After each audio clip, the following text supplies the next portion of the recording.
Everyone, we are here with Mike James Gallagher. He's the sound editor for the new film Onyx the Fortuitous and the Talisman of Souls, and that is coming to Sundance in the lauded midnight section on January 22nd.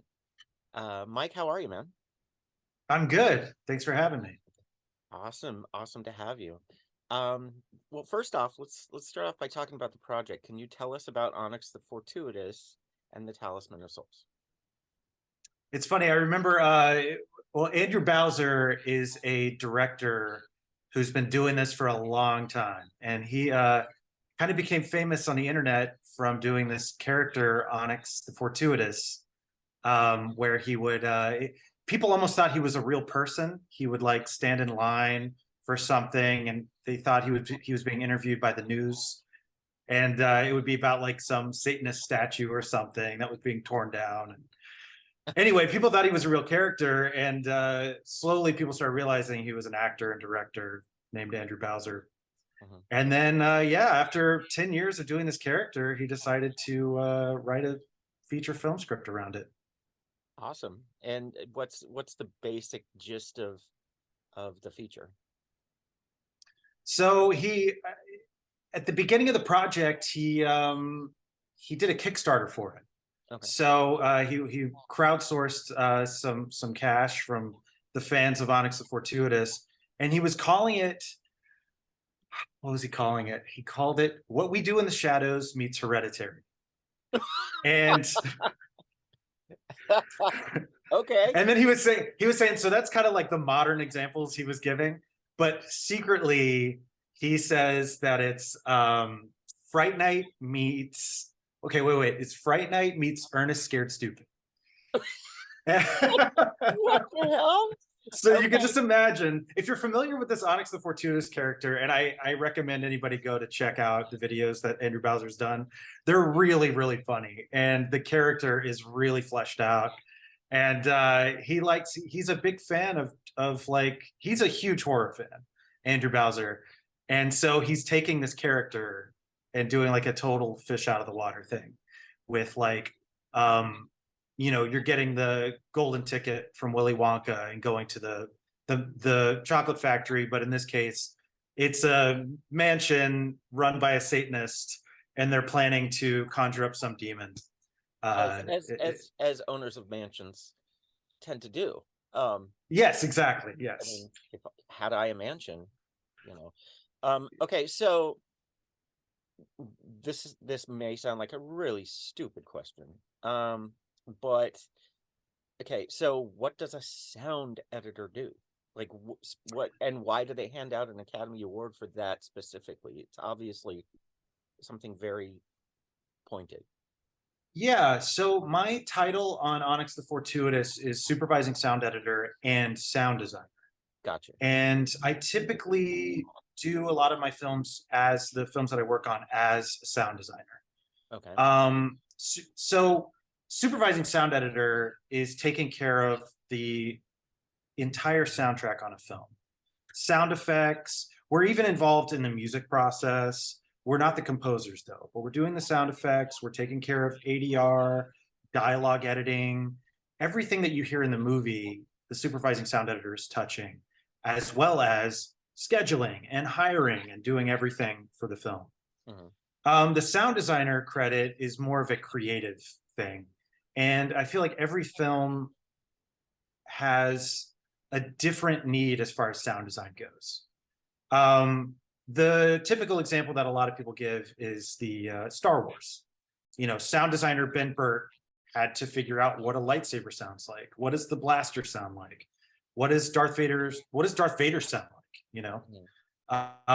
So every film has a different ask for that. Jurassic Park, they needed to know, Gary Rydstrom, the sound designer for Jurassic Park, needed to figure out what dinosaurs sounded like. So for Onyx the Fortuitous, I've been working with Andrew Bowser, the director and writer, for 10 years now.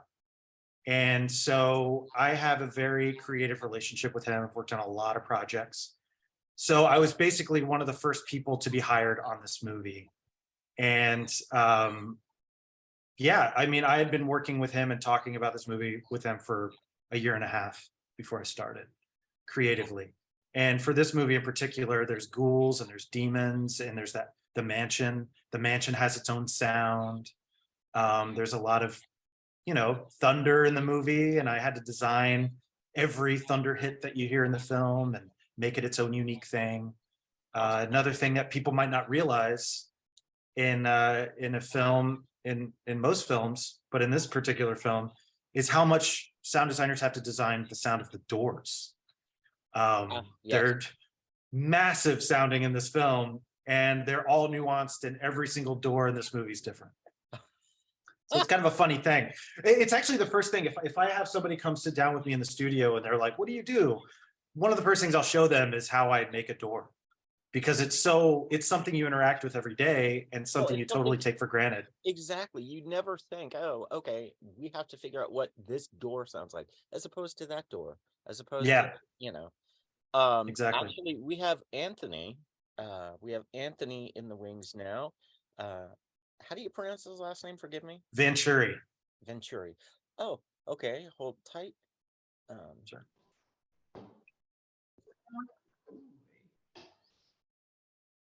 Let's see here. And what's his? There we go. Hey, Anthony. Hey, how's it going? How are you?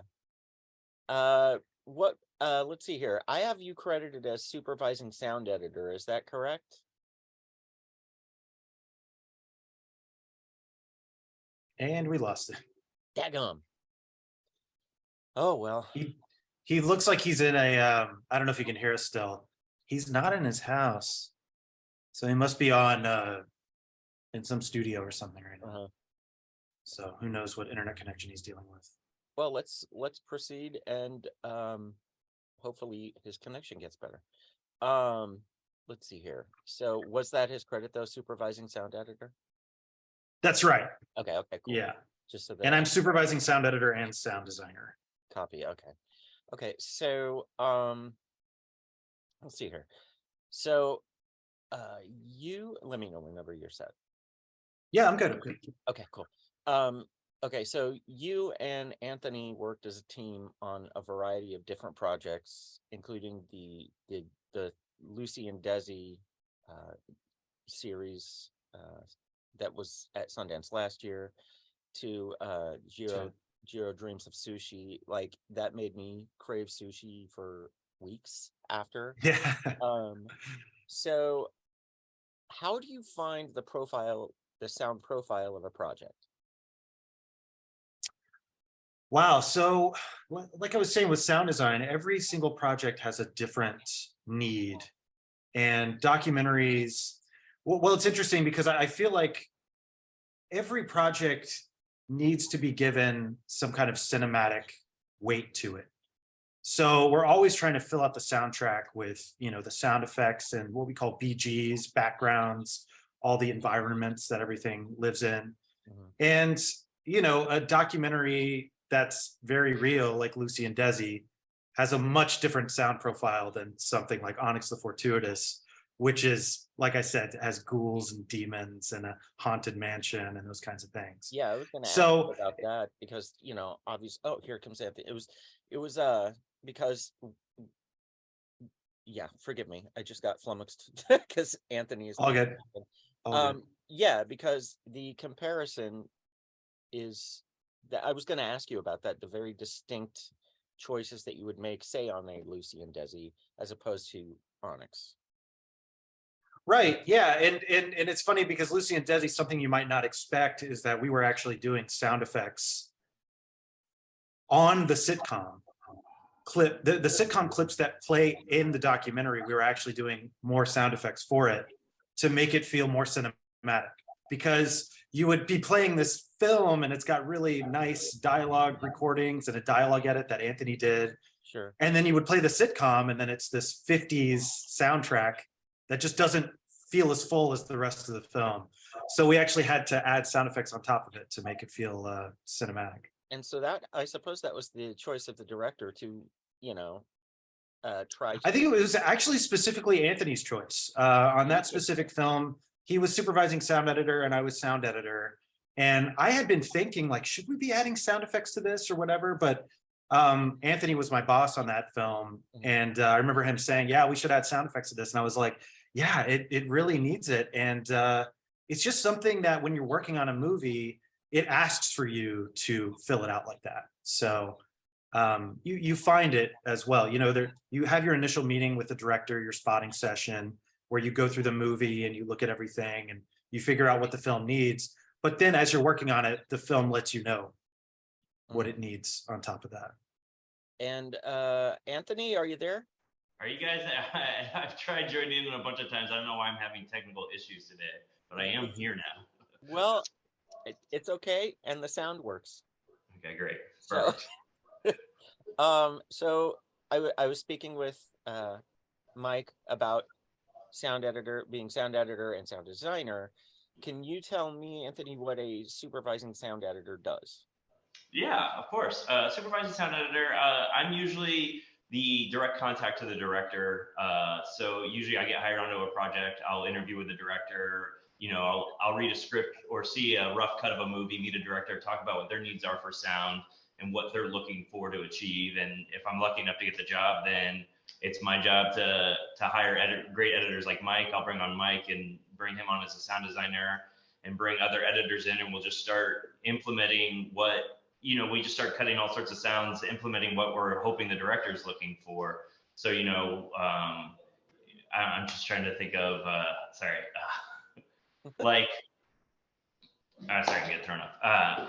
So for just an example, Onyx that Mike and I just worked on, a project like that, it's like, okay, I knew a mixer, so I was able to bring on a mixer, our re-recording mixer, Tony Solis, onto the project. I'll make sure I'm hiring our Foley team for Foley for those of you who don't know what it is a process of like footsteps. You want to have somebody record footsteps for a movie or just prop sounds that you might not find in a normal sound effects library. So it's kind of my job to just kind of wrangle everything and make sure we're getting what the director wants, So. And I was speaking with Mike about the different sound profiles and personalities of each film and how he kind of designs that, and he takes the direction. You speak to the director and you get that vision, or rather, I guess, so to speak. It's an audio vision. Yeah. And then he's the guy who creates that. You guys have worked on a number of projects together for years now. Where does Onyx stand in the pantheon of your work? It's an incredibly fun one. I think Mike and I are getting more fortunate. We're getting to work on these cooler projects, and Onyx was a very incredibly fun project to work on. Andrew Bowser, the director, and Olivia, the producer, it was so much fun working with them. Mike and I have said this. It was one of the most fun times we had working on a movie, just because everybody across the board was very cool and very open to the collaborative process. So, if they're designing sounds, Andrew and Mike would go, oh yeah, let's try this, or we're on the mix stage and going, oh, let's do this, and just at least for a very fun job and fun project. And so I have it's very high in my on the projects that we've worked on. And it's incredibly unique for me just because I've known Andrew Bowser for coming on 12 or 13 years now. And I've worked on so many different projects with him. I've never really worked on a movie or talked about a movie for 18 months, before I even opened up Pro Tools and started designing things. So just that right there, I mean, it just really stands out. It's definitely the most ambitious thing creatively that I've done. Just look at if you check out the movie poster, you'll see all of those things that you see in the movie poster need a sound or 10. So it's crazy. It is. Yeah, it's a pretty chaotic poster, that's for sure. When people see this movie, they're gonna enjoy it. It definitely goes all over the place. It's a lot of fun. Yeah, it's one of the ones I'm definitely looking forward to. But that's kind of my wheelhouse is the midnight screenings. Yeah. Oh, sweet. So this is perfect for that. Oh yeah, those are that's a fun crowd. Is it premiering at the library? I think At the Egyptian. the Egyptian, yeah. Egyptian. Oh my God. Okay. Yeah. Yeah. So, a sound guy question. You guys have been to Sundance several times. Yeah. Yeah. Do you have a favorite theater for sound? Oh, it's Oh. Sundance. Well, I mean, I love watching the big movies at Eccles. But I saw Dead Snow premiere at the Egyptian, and a really cool short film. I forgot what it was called, but it was like a tree comes to life, a Christmas tree comes to life and starts murdering everybody. But Yeah. that was the short film that played before Dead Snow, and that night was so much fun. And I think that was like 14 years ago. Mhm. But yeah, Eccles sounds amazing. I saw Moon premiere there, and I remember David Bowie and Sting were in the audience, and so that's a really awesome memory that I have, Wow. because David Bowie's son wrote and directed Moon, that movie Moon with Sam Rockwell. Yeah, that one was And great. yeah, it was an incredible experience, and it sounded fantastic. But yeah, those are two memories that stick out really. And what about you, Anthony? I can't remember. Mike, do you remember that theater we went to where we saw the Wu-Tang documentary? I'm trying to remember what theater that was a couple years back. Prospector? Oh no, I don't know what it was. But yeah, that's a really good memory too. Was Yeah, it there at a was- hotel, or What was that? was it at a hotel? No, I want to say it felt like it was like at a library. I want to say I don't recall off the top of my head, but I remember I saw the documentary on the Go-Go's premiered 3 years ago in that same spot that this. Of course, they were both music documentaries, but they sounded great, and like just the Wu-Tang was there at the one premiere, and the Go-Go's were at the other premiere, and it just was like so much fun. Like, I just remember hearing those songs loud and big in the theater. Yeah. This is Awesome. That's great. Yeah. Are you guys going to be at the premiere? Yep. Oh yeah, Oh, Yeah. I'll be at the premiere, and I'm going to see a second screening as well. I'll be there for 6 days. It's absolutely killing me that I'm not going to be on the ground this year. Bummer. Wow. I've been missing it.